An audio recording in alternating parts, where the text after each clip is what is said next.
This tastes like fraud.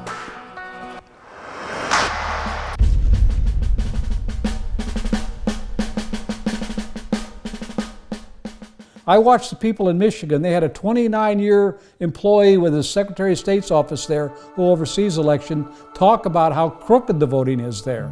And now we have an Attorney General who says, I don't see enough fraud here that would change the election. You're talking about hundreds of thousands of ballots. In Arizona, I mean, let's look at this realistically. We're looking at some really screwy numbers here, and I mean screwy. And by the way, here's the thing that I got from the Secretary of State's office. Mr. Van Steenwyk, thank you for your message. Are you interested in the number of federal-only voters or the number of voters who registered using the federal form? A voter who registers via the state form but was not able to provide sufficient proof of identification would be classified as a federal-only voter as well as any voter who completed the federal voter registration form. They're entirely two different forms, but she's telling me in writing that they're doing this. It's not legal. It's illegal to register a voter as a federal-only voter when they're filling out a state-only form. You can't do that. That alone indicates God only knows how much voter fraud, because I asked for, but have not yet received, the number of federal voters we have. Used to be, I'd call the Secretary of State's office because I had a very good working relationship with those people, and within 5 minutes I'd get an answer over the phone. I've been waiting a week for this answer now and still haven't gotten it about how many voters there actually are. So let's look at a number here. You're talking about a difference of 10,457 votes more Biden got, they say Biden got, than President Trump got. That makes absolutely no sense to me, not at all. Not when you consider what's going on here. And when you go down the list, you see numbers really changed here. And if you look at the presidential election, which most of us know is a statewide election, so everybody in the state could vote for him, everybody. But then when you drop down to Arizona Corporation Commission, which is also a statewide election, you know there's a difference of 211,000 votes for the Democrat and 221 for the Democrat and 211, almost 12,000 for the Republican, between what they got and what the presidential candidates got. Over 200,000 votes difference. Why is that?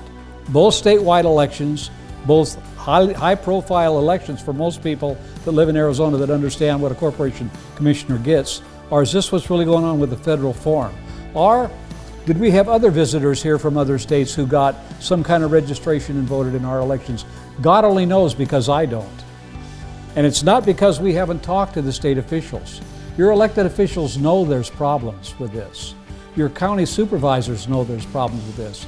You've got to come next year, I guess you're going to get a brand new county recorder who also agrees with the county supervisors, and did so before the election, that we don't have voter fraud in Arizona. I differ with all of these people. We do have voter fraud in Arizona. Anybody that believes we don't has their head in a hole, kind of like an ostrich.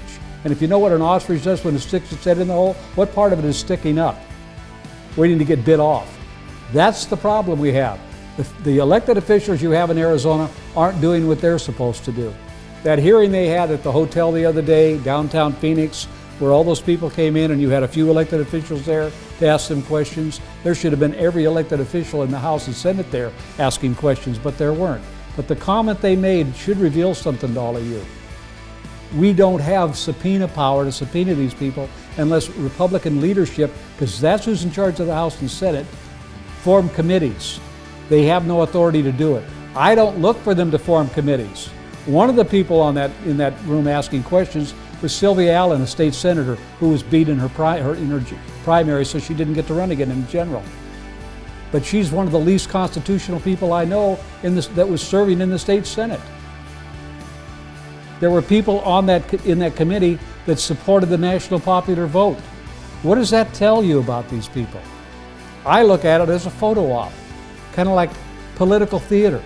This gave all of them, and I know they didn't expect this gave all of them the opportunity to be on world news, not just national. One America News, which I watch over Fox, was televising the entire hearing, just like they did to the one in Michigan. So if you're there as a politician, you're getting some real recognition now, none like you'd never got before. You're really getting out there. People are really getting to see you. So the question is, was this more political theater or wasn't it? What I'm asking all of you to do who view this is to really watch it, read the article with it, and then contact your friends in the Republican Party and independents, because we have a problem. One more thing I want to share with you while I'm at this is I don't know of anyone, and this is weird for us.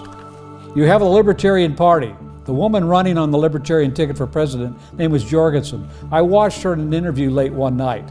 Out of her own mouth, she said very clearly, when the reporter asked her, "You don't have much of a chance to win this. You know you don't. Why do you bother? If all I do is spoil it for Trump, I'll have done my job." What does that sound like? And when you look at how many votes she got, that woman got 51,000, almost 500 votes, which is 1.52% of the vote. I don't know of any Republican group in this state that went after the Libertarian vote. Republicans usually get it, even if there's another candidate on the ticket, because they know the person can't win, and they very seldom, if ever, vote for the Democrat, because they know the Democrat wants to control their lives, and Republicans don't. And Libertarians like freedom, like we do. But I didn't see any effort by our county, our state parties to go after the Libertarian vote as I've seen in the past. Because we worked with some of those people in 2012 with the Ron Paul people, and when certain things didn't happen, they still voted for the Republican. I didn't see that outreach in this election. I don't know why, and I've yet to get an answer for it. So I'm asking everyone in Arizona, you need to start getting active besides voting. You need to contact your legislator and your senator, who's ever your representative or your state senator, and your county supervisor too here in Maricopa County. Maricopa County went for Biden, apparently, at least according to their numbers it did. What went wrong here? How could the Republicans who control this county let this happen? And then immediately certify the election. And it's crooked. This election was crooked. If you don't believe it's crooked, then you're just not looking at the facts. Numbers don't lie. And these numbers show me something went wrong here. And I've been keeping numbers on politics for years. And I had them on my radio shows, and I did them in interviews. They don't lie. This is a repeat of 2018 when Sinema won. Do you realize that Kelly got more votes in Arizona than Biden did? How did that happen? How did someone running for the U.S. Senate get more votes than the president? The person running the candidate for president, the top of the ticket, got more votes than the guy underneath it. A second question to ask yourselves is, why is it no one really made an issue of Kelly's anti-gun thing like they did in the primary? Why wasn't that done in the general? I don't know that it would have made a great difference, because a lot of people didn't like McSally. And quite honestly, McSally never would come right out and say she supported Trump. But the issue today is the election we just went through.